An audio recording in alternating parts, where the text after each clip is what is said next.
CRT class 8 mensuration ചാപ്റ്ററിലെ ഒരു ക്വസ്റ്റ്യനാണ് ചെയ്യുന്നത്. ഒരു സ്ക്വയർ ഫീൽഡുണ്ട്, ഒരു റെക്റ്റാങ്കുലർ ഫീൽഡുണ്ട്. രണ്ടിനും സെയിം പെരിമീറ്ററാണ്.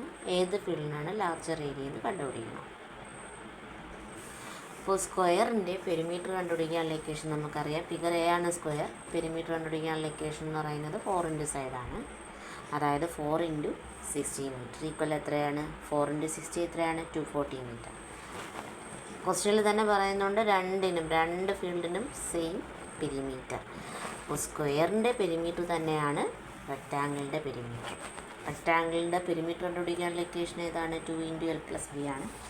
എത്രയാണ് 2 into L plus B equal 240 metre ആണ്. ഇതിൽ എന്താണ് എൽ പ്ലസ് ബി എഴുതുന്നു. എൽ പ്ലസ് ബി ഈക്വൽ എത്രയാണ്? 2 മൾട്ടിപ്ലിക്കേഷനാണ്. ഈക്വലിന് റൈറ്റ് സൈഡ് വരുമ്പോൾ എന്തായി? ഡിവിഷനായി. 240/2 ഈക്വൽ എത്രയാണ്? 120. ഫിഗറിൽ എൽ തന്നിട്ടുണ്ട് 80 ആണ്. 80 പ്ലസ് ബി ഈക്വൽ എത്ര? 120. B equal 120 minus 80. അതായത് 80 എന്ന് പറയുന്നത് പോസിറ്റീവാണ്, പ്ലസ് ആണ്. ഈക്വലിന് റൈറ്റ് സൈഡ് വരുമ്പോൾ എന്താവുന്നു? നെഗറ്റീവ് ആവുന്നു. അതായത് 120 മൈനസ് 80 ഈക്വൽ എത്രയാണ്? 40. അപ്പോൾ നമ്മൾ എന്ത് കണ്ടുപിടിച്ചു? ബി ബ്രെഡ്ത്തും കണ്ടുപിടിച്ചു. ഫിഗറിൽ നമുക്ക് ഏത് ഫീൽഡിനാണ് ലാർജർ ഏരിയ?